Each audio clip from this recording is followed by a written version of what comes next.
The head finance official of China's technology gigantic Huawei is suing Canada above her detention at Vancouver Airport recent year at the query of the U.S.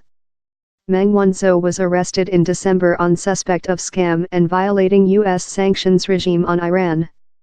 U.S. authorities are searching to give out the China domestic. But Ms. Meng has now registered a civilian complaint versus Canada's by the government, boundary agent and police force for severe breaches of her civilian rights. China has attacked her detention and the issuance trial as a policy occurrence. Ms. Meng denies all the extortion versus her. The complaint, registered in UK Columbia's High Trial on Friday, seeks damages versus the King Canada Installed Police Force, RCMP, Canada Boundary Services Agent, CBSA, and the Fed by the government for supposedly violating her civilian rights. Ms. Meng says CBSA commanders detained, sought and surveyed her at the airport by erroneous pretenses up she was detained by the RCMP. Commanders detained her to get data they did not trust would be derived if the complainant was once detained, break her rights by Canada's Charter of Rights and Freedoms.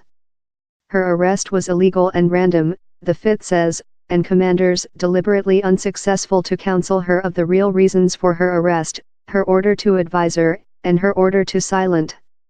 Ms. Meng is the child of Huawei's founding member, and her detention has tense relations among China, and the US and Canada. U.S. authorities registered nearly 6 extortion versus Huawei, the planet's other greatest smartphone manufacturer, and Ms. Meng in January, in a official query for her issuance. China has slammed the go as an misuse of the duplex issuance contract among Canada and the US, and has pronounced its decisive opposition and powerful discontent in the transactions. But Canada says it is next the guideline of Act. 2 of its countrymen in China are mined to include been arrested in retribution for her detention.